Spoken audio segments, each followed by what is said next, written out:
Տեսչական մարմինը հայտարարում է, որ հանրապետության դպրոցներում բռնաճնշումների դեպքերի աճ կա։ Ինչ իրավական լուծումներ կան եւ ով է պատասխանատու։ Մեզ հետ իրավաբան Դավիթ Թումասյանն է, շնորհակալություն հրավերը ընդունելու համար։ Շնորհակալություն։ Եվ այսպես ինչ է իրականում իրավական առումով բուլինգը եւ բռնաճնշումը հայերեն ասած եւ որն է դրա կարմիր գիծը։ Բուլինգի հասկացությունը արդեն մենք ունենք ամրագրված մեր օրենքում, մեր օրենսդրության մեջ եւ երեխայի իրավունքների եւ երեխայի պաշտպանության համակարգի մասին օրենքը, որը ուժի մեջ է մտել նոյեմբերի 29-ից անցյալ տարվա, նախատեսում է բուլինգը որպես բռնության տարատեսակ։ Դա դրսևորման, մասնավոր դրսևորման ձևերից մեկն է բռնության եւ իրենից ներկայացնում է դիտավորության պարբերաբար մեկ անձի կամ անձանց խմբի կողմից իրականացվող բացասական վարքագիծ, որը որ կամ ճնշում կամ վիրավորական ազդեցություն է ունենում երեխայի վրա, որը պայմանավորված է երեխայի որոշակի առանձնահատկություններով, օրինակ նրա խոցելիությամբ, հաշմանդամությամբ, տարբեր հատկանիշներով, որով ինքը տարբերվում է այլ երեխաներից։ Բուլինգը տարածված է ոչ միայն դպրոցում, ինքը տարածված է ամենուրեք, ինքը առկա է եւ ընտանիքներում, եւ փողոցում, եւ մարզական տարբեր միջոցառումների ժամանակ, ինչու որովհետեւ բուլինգը դա երեխաների պարագայում մեկը մյուսի վրա կայանանալու, որոշակի ազդեցություն ունենալու, ներգործելու, նրա առավելությունները ցուցադրելու կամ հակառակը նսեմացնելուն ուղղված գործողություն է։ Այն որ տեսչական մարմինը բարձրաձայնում է աճ, այստեղ մենք պետք է քննարկենք հետևյալը. նախ եւ առաջ համեմատություն անցկացնելու համար մենք պետք է ունենանք փաստեր, կոնկրետ թվեր, կոնկրետ վիճակագրություն, որը համեմատենք եւ հասկանանք, թե ինչ դեպքերի աճ է ունենում։ 2024 եւ 25 թվականների թիվը նույնն է, բայց այն էականորեն տարբերվում է նախորդող տարիների թվից, վիճակագրությունից եւ երբ համադրել են, տեսրել են, որ աճ կա վերջին տարիներին, այսինքն 2024-ին եւ 25-ին բուլինգի դեպքերը հանրակրթական դպրոցներում աճել են։ Այն որ բուլինգը բռնության տարատեսակ է եւ ավելին բուլինգի որոշ դրսևորումներ ընդհանուր քրեորեն պատժելի են եւ հանգեցնում են նաեւ քրեական պատասխանատվության, դա միանշանակ է։ Այդ մասով մենք կարող ենք ունենալ վիճակագրություն եւ օրինակ ասել, թե քանի անձ է ենթարկվել քրեական պատասխանատվության, օրինակ ֆիզիկական ուժեղ ցավ կամ հոգեկան տառապանք պատճառելու համար կամ այլ նմանատիպ հանցավոր դրսևորումների մասով։ Տեսեք, օրենսդրական կարգավորումները բոլորովին վերջերս են փաստորեն մեր իրականությունում, իսկ նախքան այդ ինչ ընթացակարգով էր ընթանում այս գործերը, ինչ օրենսդրական կարգավորումներ կային։ Բուլինգը այս դեպքում, եթե ինքը հանցավոր դրսևորում չէ, դիտվում էր որպես երեխայի իրավունքների խախտում եւ գործողությունները միտված էին զուտ երեխայի իրավունքները պաշտպանելու տեսանկյունից, այսինքն ինչ որ ձևով բանակցությունների միջոցով ծնողավարման հմտություններ ձևավորելու։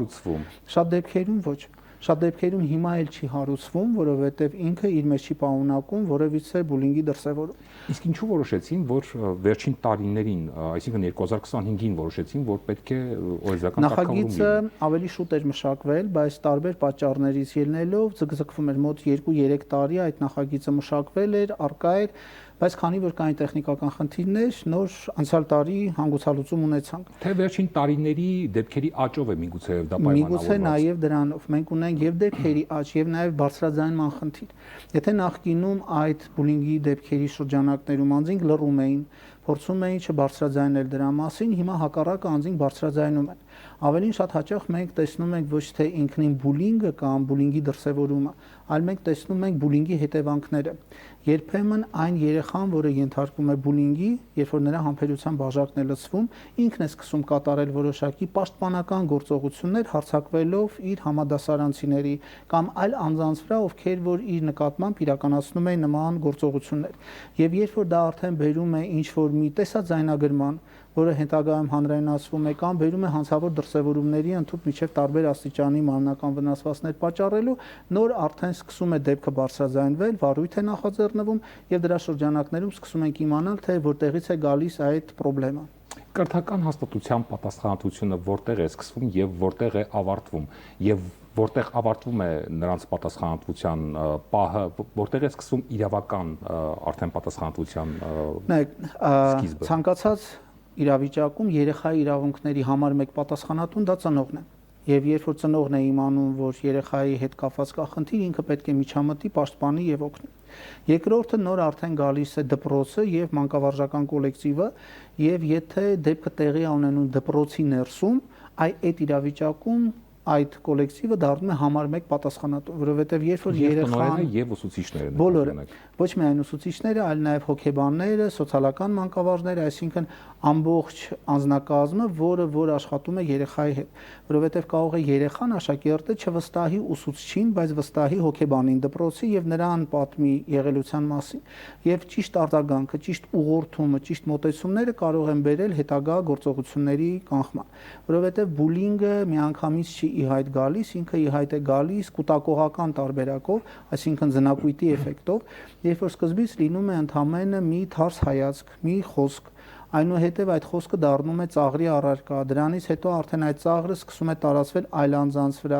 այլ անձինք են սկսում նմանատիպ գործողություններ անել, դա արդեն դառնում է պիտակ, այդ պիտակից հետո արդեն մենք ստիգմավորում ենք այդ անձին եւ սկսում է այդ անձի վիճակի վատթարացում։ Եթե բուլինգի զոհ է դառնում աշակերտը,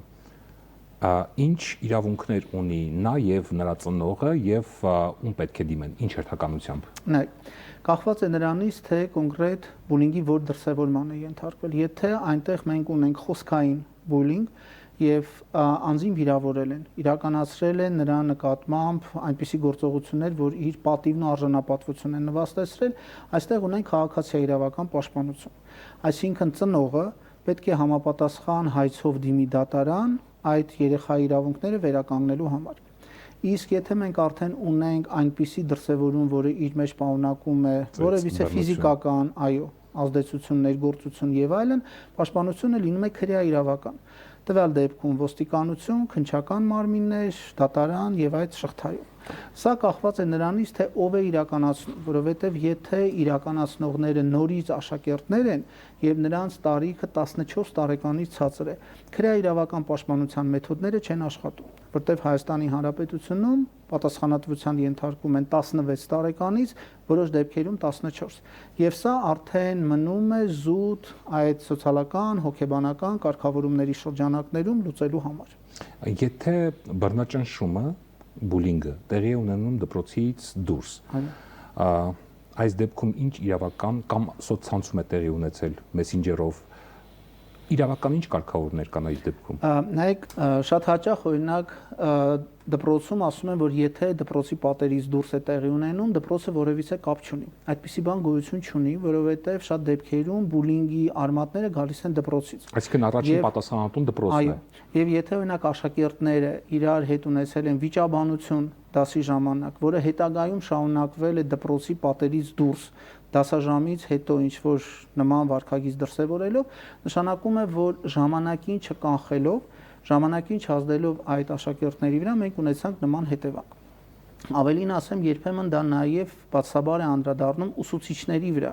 ինչու որովհետև նույն աշակերտները գիտակցելով, որ այդ ուսուցիչը ոչինչ չի անում եւ ինքը հանդուրժում է նման իրավիճակներին, նրանք սկսում են նրա դասին այդ վարքագիծը դրսևորել։ Ավելին երբեմն իրանք անգամ չակերտավոր բուլինգի են ենթարկում նաև նույն ուսուցչին, երբեմն նրան վիրավորելով, պիտակավորելով։ Եվ այստեղ այդ սուբորդինացիայի պահպանումը շատ կարևոր է, այսինքն եթե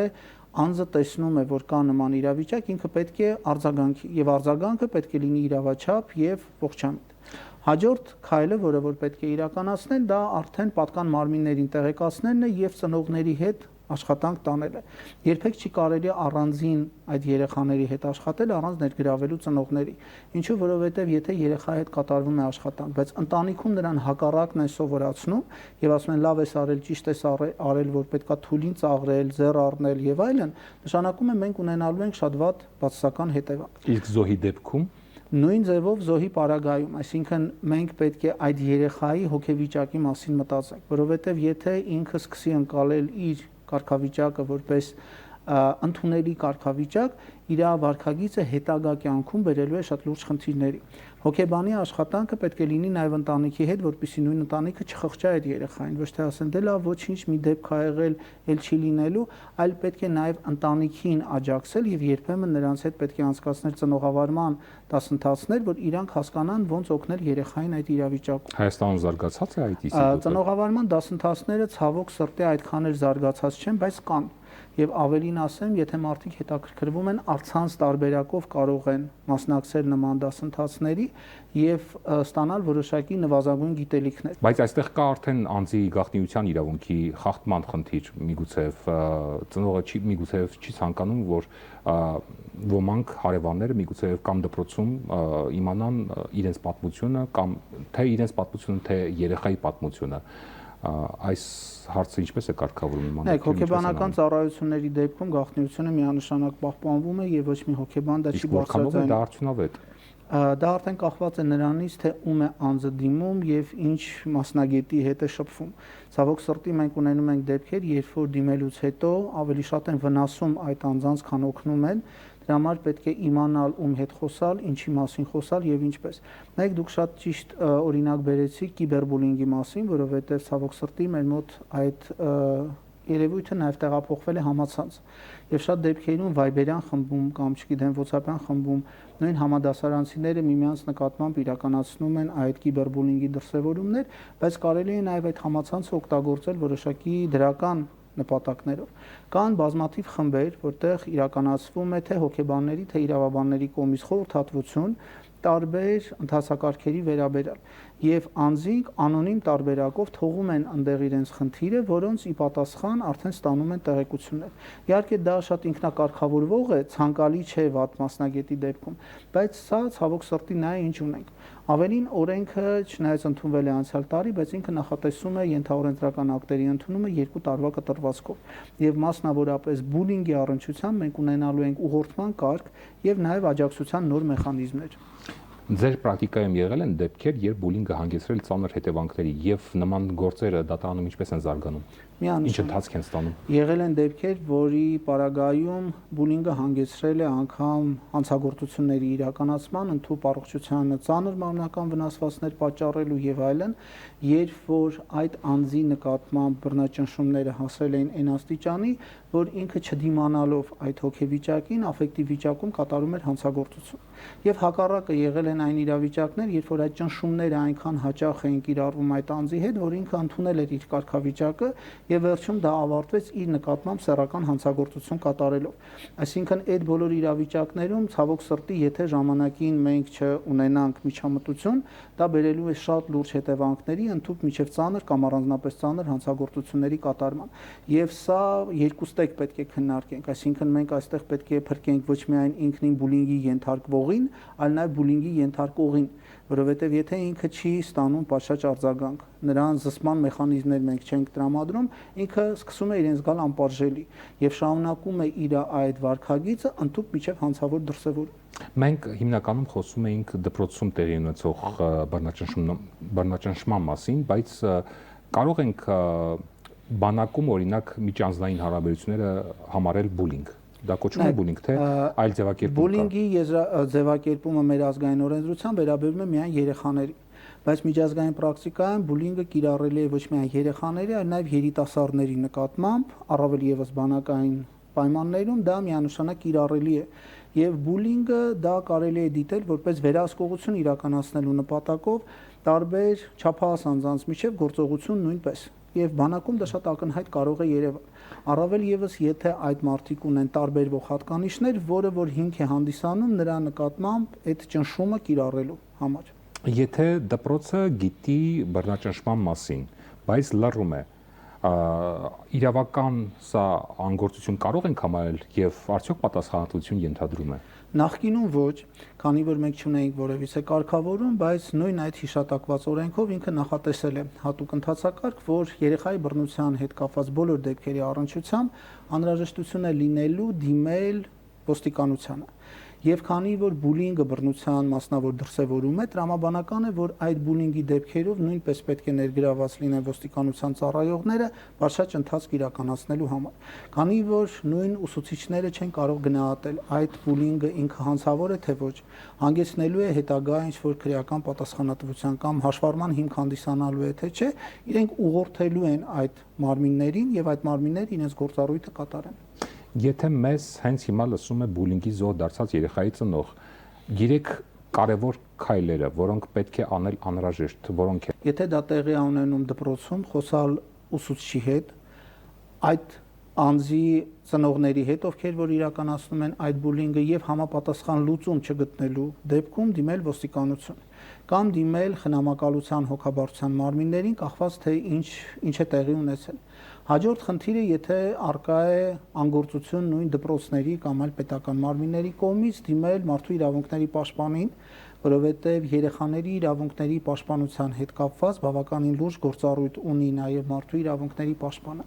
Եթե բուլինգի դեպք դրսևորվել է օրինակ խնամքի հաստատություններում կամ սոցիալական աջակցության հետ կապված որևիցե այլ հարցում, դիմել աշխատանքի և սոցիալական հարցերի նախարարություն, որպեսզի ինքը կարողանա այդ հարցերը կարգավորի։ Երկրորդ ամենակարևոր գործոնը բացի դիմելուց դա երեխայի հետ վստահելի հարաբերություններ ձևավորելն է։ Խոսել երեխայի հետ, բայց ոչ թե մեղադրական տոնով կամ կարեկցական տոնով, այլ հավասարը հավասարի տարբերակով, որպեսզի երեխան կարողանա ներկայացնել խնդիրը եւ պատճառը, որպեսզի երեխան վստահի ծնողին եւ կարողանան համատեղ լուծել այդ խնդիրը։ Եվ երրորդը, եթե արդեն խնդիրը պարզ է եւ ուղղությունները իրականացված են, պարտադիր օգնել երեխային վերականգնել իր թե ներքին զգացողությունները, թե իր պատիվ արժանապատվությունը կամ հոգեբանի միջոցով կամ երեխայի գործունեությունը փոփոխելու միջոցով, օրինակ նոր զբաղմունքի ձևավորում, նոր միջավայրի ձևավորում, ինքնահաստատման ուղղված որոշակի, չգիտեմ, ծրագրեր, դասընթացներ, մոտեցումներ, որպեսզի երեխայի մոտ լինի այդ մոտիվացված մոտեցումը, այլ ոչ թե հիասթափություն, ոչ թե լինի այդ թևերը կոտրված լինելու կարգավիճակում գտնվելու գործողություններ։ Այսինքն, եթե կարճ ասեմ, ուղղորդում նորմալ հարաբերությունների ձևավորում ծնողի եւ երեխայի միջև եւ երրորդը այդ երեխայի մոտ կորսված բոլոր կարողությունների վերականգնում։ Շնորհակալություն մեր հարցերին պատասխանելու համար։ Մենք զրուցում էինք իրավաբան Դավիթ Թումասյանի հետ։ Ցտեսություն։